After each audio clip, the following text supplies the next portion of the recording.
दोस्तों नमस्कार। दोस्तों मैं विमल शाही आप सभी लोगों का अपने चैनल में स्वागत करता हूं और उम्मीद करता हूं कि आप लोग सब लोग स्वस्थ होंगे एवं मस्त होंगे। सभी राष्ट्रवादियों और सनातनियों से ये निवेदन रहेगा कि आप लोग मेरे चैनल को सब्सक्राइब कर लीजिए और वीडियो को लाइक एवं शेयर भी कीजिए। दोस्तों हम लोग बात करने जा रहे हैं असम विधानसभा चुनाव 2026 के बारे में। दोस्तों असम में 2026 यानी कि इसी साल विधानसभा का चुनाव होने वाला है और असम का चुनाव भी बहुत ज्यादा इंपॉर्टेंट होने वाला है। असम चूंकि नॉर्थ ईस्ट स्टेट में आता है और असम के बॉर्डर्स भी बांग्लादेश से जुड़ते हैं और पश्चिम बंगाल में भी चुनाव है और पश्चिम बंगाल के बॉर्डर्स भी बांग्लादेश से जुड़ते हैं और केंद्रीय गृह मंत्री अमित शाह का मिशन ही है कि इस बार का वार जो करना है वो घुसपैठियों पर करना है। घुसपैठिए बहुत ज्यादा मात्रा में पश्चिम बंगाल और असम के रास्ते भारत में प्रवेश करते हैं और भारत की डेमोग्राफी को डैमेज करने का काम कर रहे हैं। बहुत सारे अभी भारत के ऐसे डिस्ट्रिक्ट्स हैं जहां पर बांग्लादेश के घुसपैठिए जो हैं, बांग्लादेशी जो हैं, असम और पश्चिम बंगाल के रास्ते बिहार होते हुए पूरे देश में स्प्रेड कर रहे हैं।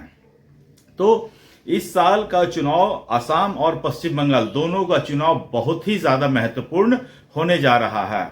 आज सुबह मैंने एक वीडियो बनाया था पश्चिम बंगाल चुनाव को लेकर।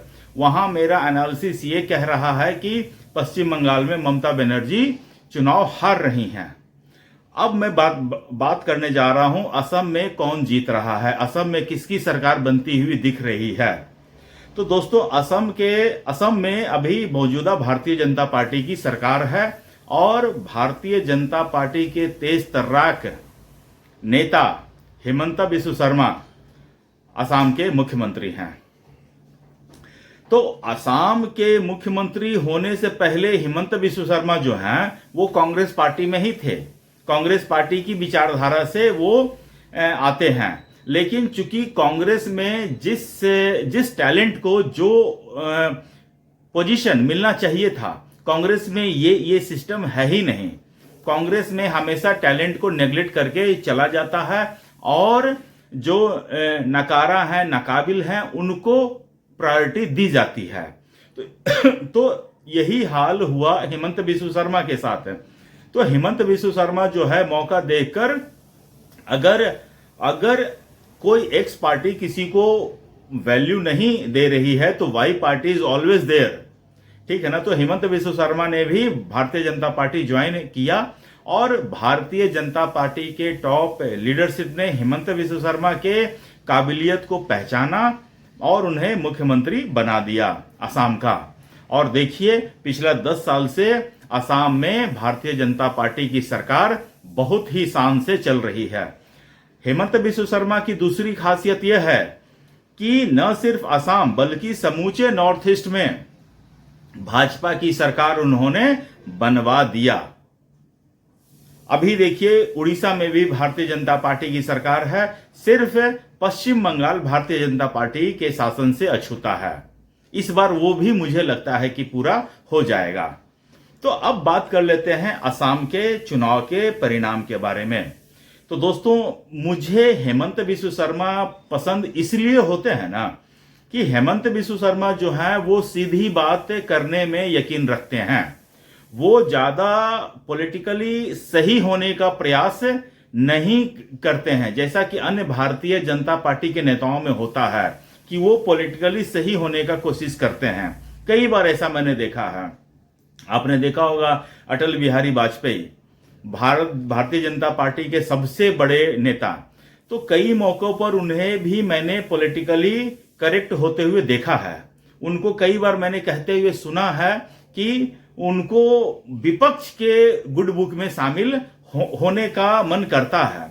उन्होंने एक बार कहा था कि विपक्ष के सांसद मुझे कहते हैं कि अटल जी आप तो अच्छे हैं लेकिन गलत पार्टी में हैं। तो ये चीज जो है भारतीय जनता पार्टी के बहुत नेताओं में ये बीमारी होती है कि विरोधियों की नजर में अच्छा बनने की कोशिश करते हैं। लेकिन हिमंत बिस्वा शर्मा हो या योगी आदित्यनाथ हैं, ये अलग लीग पर चलने वाले नेता हैं। इन्हें विरोधी के गुड बुक में होने से कोई मतलब नहीं है, उन्हें जनता की सेवा करने से मतलब है। विपक्ष उनके बारे में क्या सोच रहा है इसकी वो परवाह ही नहीं करते हैं। तो अब देखिए, भारतीय जनता पार्टी की जो सरकार है असम में, वो डेवलपमेंट फ्रंट पर तो काम कर ही रही है। साथ में जो वहां पर जो मुसलमान हैं, जो बांग्लादेश के घुसपैठिए और भारत के मुसलमान, हेमंत बिस्व शर्मा कोशिश कर रहे हैं कि बांग्लादेशी जो घुसपैठिए हैं उनको अलग करके जो भारत के मुसलमान हैं उनको अलग कर दिया जाए, ताकि उन दोनों में कुछ मतभेद हो और उनका वोट स्प्लिट हो और अलग अलग पार्टियों में वो वोट करें। असम में 3 प्रमुख पार्टियां हैं। एक पार्टी तो भारतीय जनता पार्टी है ही, दूसरी पार्टी है कांग्रेस पार्टी, और तीसरी है बदरुद्दीन अजमल की पार्टी, AIUDF करके पार्टी है कोई। तो बदरुद्दीन अजमल का जो है मुस्लिम वोट बैंक पर काफी अच्छा पकड़ है। अब भारतीय मुसलमान उसको वोट देते हैं या बांग्लादेशी घुसपैठिए उसको वोट देते हैं, यही हाल कांग्रेस का है। उनको भारतीय मुसलमान वोट देते हैं या कांग्रेस या घुसपैठिए उनको वोट देते हैं, ये एक बहुत बड़ा विषय रहेगा असम चुनाव में। और देखिए, कांग्रेस के अभी जो पूर्व के अध्यक्ष हैं बोरा साहब, उन्होंने भी कांग्रेस से परेशान होकर कांग्रेस को छोड़ दिया और अभी पिछले कुछ दिन पहले भारतीय जनता पार्टी ज्वाइन कर लिया। और भी कई नेता पाइपलाइन में हैं। लेकिन हेमंत बिस्व शर्मा का मैं टीवी पर अभी एक दिन पहले इंटरव्यू देख रहा था, उसमें उन्होंने कहा कि अभी कांग्रेस में जितने भी लोगों को टिकट मिलेगा उसमें 30 लोग ऐसे हैं जो मेरे लोग रहेंगे उनको टिकट मिलेगा, और वो कह रहे हैं वो लोग जीतेंगे और वो लोग मुझे अभी अगले राज्यसभा चुनाव जब होगा तब वो मुझे वोट देंगे। मतलब इतना कॉन्फिडेंस मैंने आज तक किसी सीएम को देखा ही नहीं है। और मुझे भी लग रहा है कि असम में जो है भारतीय जनता पार्टी एक तरफा स्वीप करने जा रही है। असम में 120 है सदस्यों की टोटल नंबर ऑफ सीट्स, विधानसभा में 120 है। मेरा जहां तक आकलन कह रहा है, भारतीय जनता पार्टी, इससे पहले भी मैंने एक वीडियो बनाया था जिसपे किसी पोल एजेंसी का मैंने वहां पर चर्चा किया था। उस पोल वालों ने कहा था कि भारतीय जनता पार्टी को 60 से 70 सीट मिल सकता है। उसमें भी मैंने कहा था कि भारतीय जनता पार्टी को 60 से 70 नहीं, 70 से 80 सीट मिलने जा रहा है। आज के डेट में जब मैं ये देख रहा हूं सिचुएशन असम का ग्राउंड लेवल पर, और हेमंत बिस्व शर्मा की जब बातें सुनता हूं तो मुझे लग रहा है कि मतलब कि बंगाल में तो कोई प्लेयर है ही नहीं। बंगाल तो मतलब कि भाजपा को मिनिमम 80 सीट मिलता हुआ दिख रहा है और आगे ऊपर कहीं और भी जा सकता है।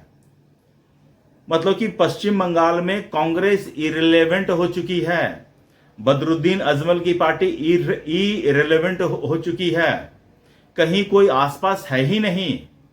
मुझे लगता है कि वहां इलेक्शन कमीशन चुनाव करवाकर सिर्फ पैसे की बर्बादी कर रहा है। वहां तो सिर्फ हेमंत बिस्व शर्मा को शपथ ग्रहण करवा देना चाहिए, मेरा ऐसा आकलन है। लेकिन चूंकि एक संवैधानिक प्रक्रिया है तो संवैधानिक प्रक्रिया से तो सबको गुजरना ही पड़ेगा। मैंने दोस्तों देखिए, बिहार में जब विधानसभा चुनाव था, जब जिस दिन प्रधानमंत्री मोदी जी की माता जी को वहां गाली दिया गया था, उस दिन मैंने कह दिया था कि बिहार का चुनाव यहां खत्म हो चुका है। बिहार का चुनाव में सिर्फ अब नीतीश कुमार को शपथ ग्रहण करने की जरूरत है। बाकी चुनाव होगा तो तेजस्वी यादव, राहुल गांधी, पप्पू यादव को बेइज्जत करने के लिए चुनाव होगा। अब यही चीज मैं यहां देख रहा हूं असम में। असम में भी चुनाव मेरे ख्याल से खत्म हो चुका है। हेमंत बिस्व शर्मा को सिर्फ शपथ ग्रहण करना है। बाकी बदरुद्दीन अजमल और कांग्रेस के जो गौरव गोगोई हैं, जिन्हें लगता है कि वो बहुत बड़े नेता हैं, जिन्हें लगता है कि वो हेमंत बिस्व शर्मा को हरा देंगे, तो इस बार उनको भी उनकी कितनी हैसियत है असम में ये पता चल जाएगा। हेमंत बिस्व शर्मा जैसे नेता को खोने का मतलब दर्द क्या होता है, मुझे कांग्रेस और राहुल गांधी की आंखों में दिखता ही नहीं है। राहुल गांधी का आज मैं भाषण देख रहा था, वो कहते हैं कि प्राइम मिनिस्टर मोदी के चेहरे को देखिए, वो डरे हुए हैं।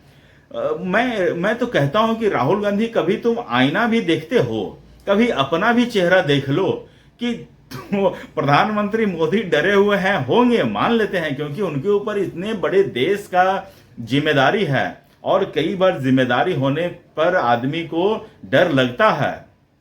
लेकिन कभी तुम अपना चेहरा तो देखो, तुम किस तरह दिखते हो, कभी तुमने देखा है अपना चेहरा? न हार का डर न जीत का खुशी, कुछ है ही नहीं।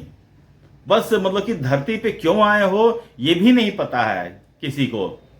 तुम मतलब कि 95 चुनाव राहुल गांधी हार चुके हैं। इस साल उनका शतक लगेगा, इस साल बिल्कुल शतक लगेगा, आप देख लेना दोस्तों। तो दोस्तों आप लोग मुझे बताइए कि मेरा आकलन क्या कहता है, मैं असम में भारतीय जनता पार्टी जीत रही है या नहीं, आप मुझे बताइए कमेंट करके। इसके साथ ही दोस्तों मुझे आज के लिए इतना ही अपडेट देना था। आप लोग अपना ख्याल रखिए, स्वस्थ रहिए, मस्त रहिए, तब तक के लिए नमस्कार, बाय।